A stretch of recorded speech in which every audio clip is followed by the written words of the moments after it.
This is The Sit Down, and I'm here admiring Terry Crew's shoes. He is the host of America's Got Talent, The Champions, and star of Brooklyn Nine-Nine. Terry, thank you so much for joining us. Thank you for having me. These shoes are incredible. They're hand-painted. We'll try to get a shot of them later. I paid them very well, though. This is not slave labor. Okay, good. This is done by an artist. Okay, good. Okay. They're beautiful. I have to ask, you were at the Globes on Sunday, and I want to know, what do you think of how Andy did as host? Andy was amazing. You know, one thing is, it's a thankless job. Yeah. First of all, I mean, there's a million ways anything can go wrong, and only one way to do it right. And he and Sandra did it great. I thought they did a great job.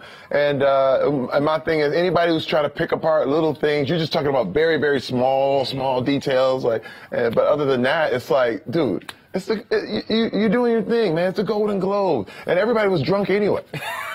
That is the one thing about the Globes, right? You can confirm everyone is like hammered in there. Holy cow, man. People were stumbling around and bumbling. Name names. Name names. Like, who did you see? Who was throwing up? It was like Nicole Kidman in the bathroom. Dude, it was a lot. You know, you got a lot of yelling in the background. And like, oh, yeah, I like that. I like it. You're like, oh, wow, I can't believe. You know, that's when people start, they can't hear their own volume. You know they're drunk. Okay, yeah, that's like me, too.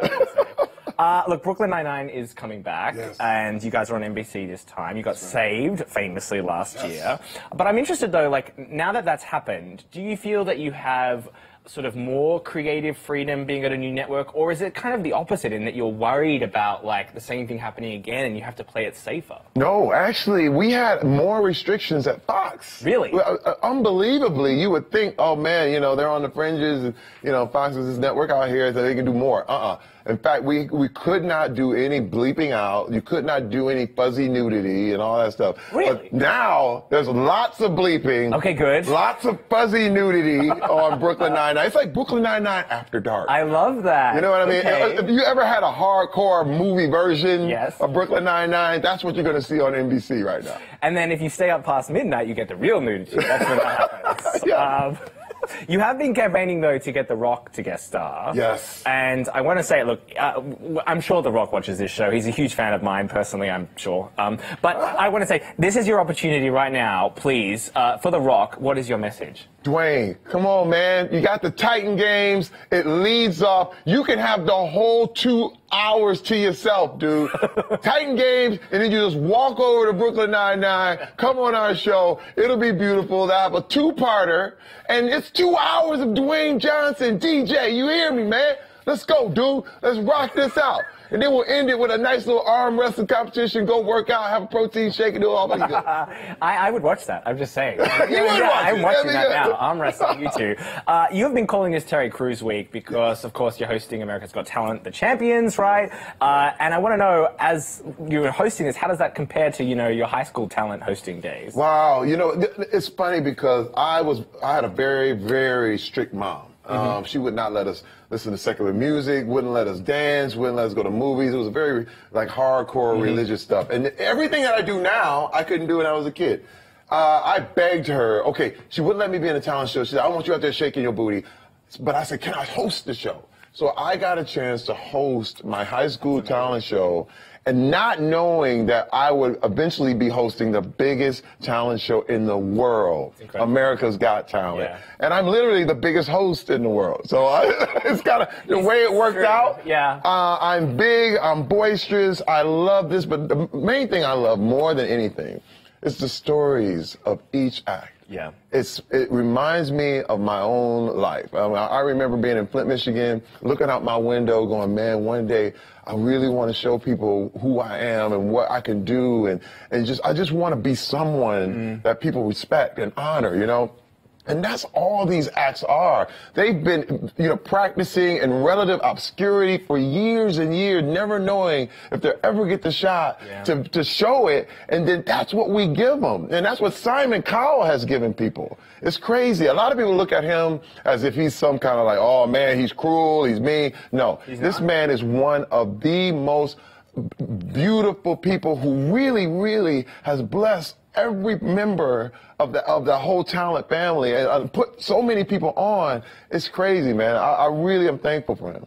I mean, speaking of people that have been on the show, you just had Susan Boyle, Susan Boyle reappear on the show. What was it like to hear her sing in real life? Listen, first of all, her story is, again, beyond incredible. And when she came out, my wife and I were in tears. Yeah. You know, we actually watched it. We were playing. We were sitting there like, my God, what a story! And she's a legend. And that's what this thing is, though. What I am hosting is the Champions Edition. Yes. You're talking about people who've already won, already done memorable things, and from 194 territories all around the world. So it's the best of the best. It is the best of the best. I want to switch gears a little bit because after the Surviving R. Kelly documentary aired the other night, you tweeted this, so proud of the women telling their truth. It's finally time for the music industry to be held accountable. I'm wondering, we've seen Lady Gaga put a statement out this morning on this. I'm wondering, what does accountability look like to you? What should happen? You know, I said this before, right here in this chair, that, you know, it's not a man's job to speak for women.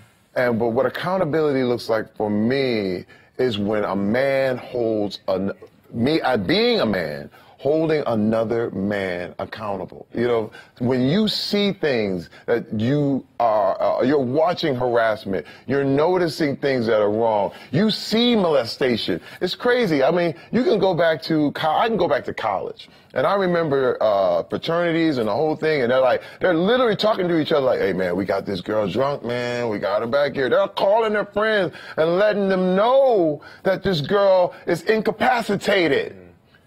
That it's been the mindset that has set us off on an evil bend forever. And I'm telling you, there's things that's culturally, there's things that, you know, as a man that we've learned to look the other way. And I say this as a guilty party. I remember looking the other way when a girl was uncomfortable and guys were doing their thing, and you just go, hey, man, you know, boys will be boys, man. Guys are guys. That's what we do.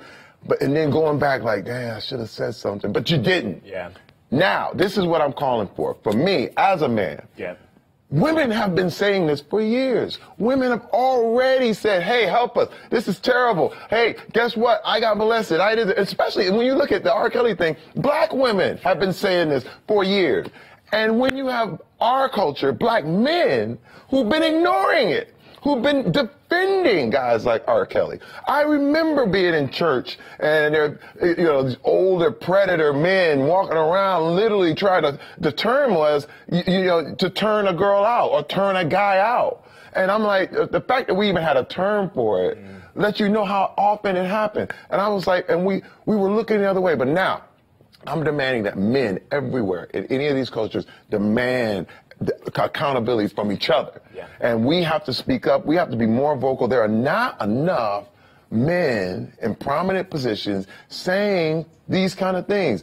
I want to start it off. I'm just kicking it off. And I'm inviting all the celebrities, all the men everywhere. If you are in a prominent position, please just join in. Just speak. Just say something. Because the more we talk, the more this problem will be eradicated. Amen. Can you? I'm sorry. I just went on preaching. I'm preaching right now. I love it. Can you please run for president? Because like, right now, like, this is incredible. You're leading a movement. And I got to say, after your tweet, I saw a bunch of tweets like this. Shout out to Terry Crews. He spent all of 2018, longer I'm sure, trying to have a conversation about sexual abuse and harassment of black men, and you all clowned him for it. But now that R. Kelly is being held accountable, it's time to have the conversation Terry Crews tried to give you all.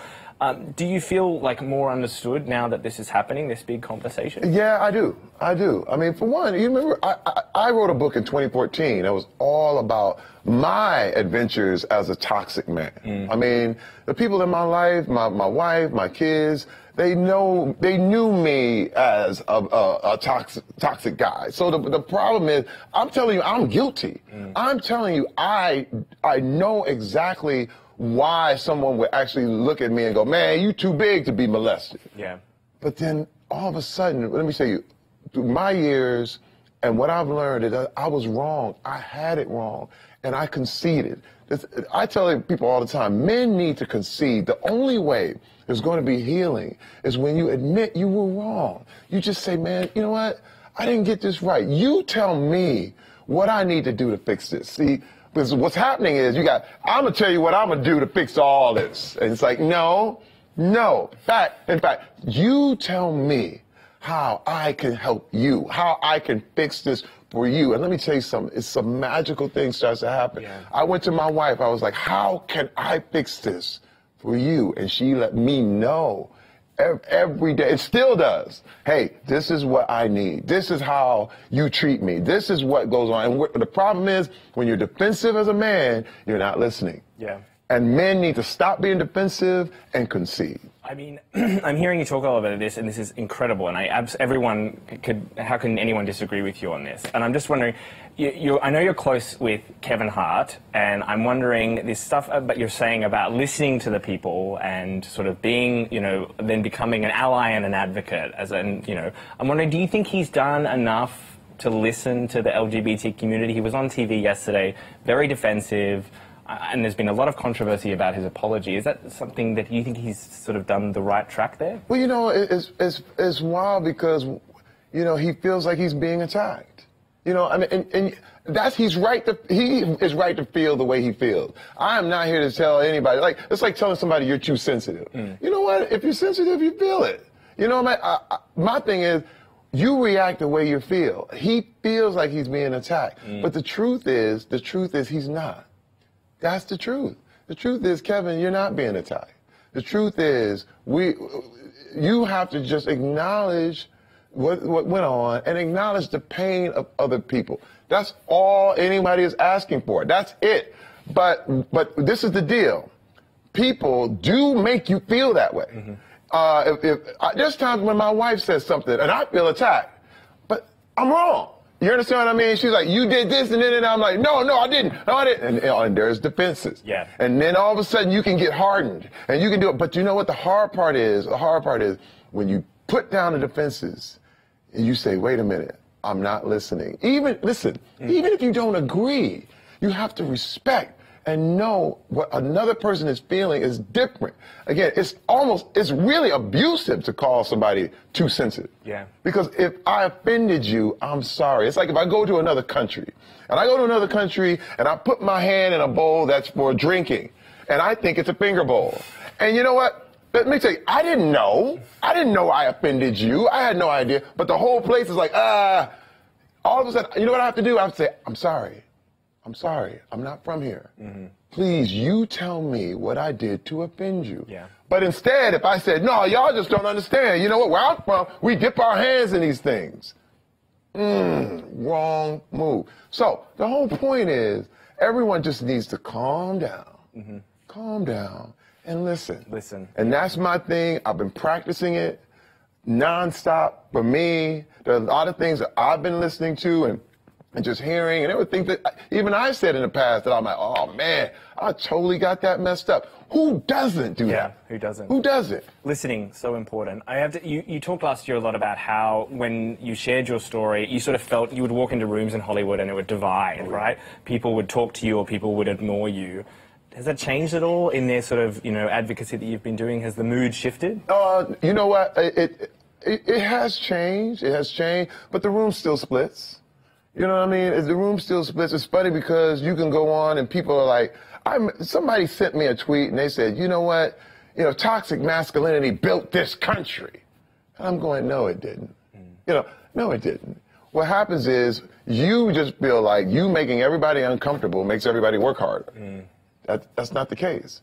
And my deal is when I go into a room and it splits down the middle and the whole thing, what I've noticed though, and the good thing is that the people who are good, the people who are with me, the people with the right mindset is what I want to say. Yeah. They are gravitating to me. So I ignore the people with the wrong mindset. Good. You understand what I mean? Yeah. And this is what I have to do, and I said this before, is not to hate the bad, but just to love what's good more and more. I've learned trolls online. I've learned don't engage them. But, just engage the people who love you and are cool with you. And you go, hey, man, it's all good. Because you always notice the troll first. Yeah. But there's like a million people that are like, I love you. You're doing great. It's awesome. Hello. Yeah. And you ignore them. Yep.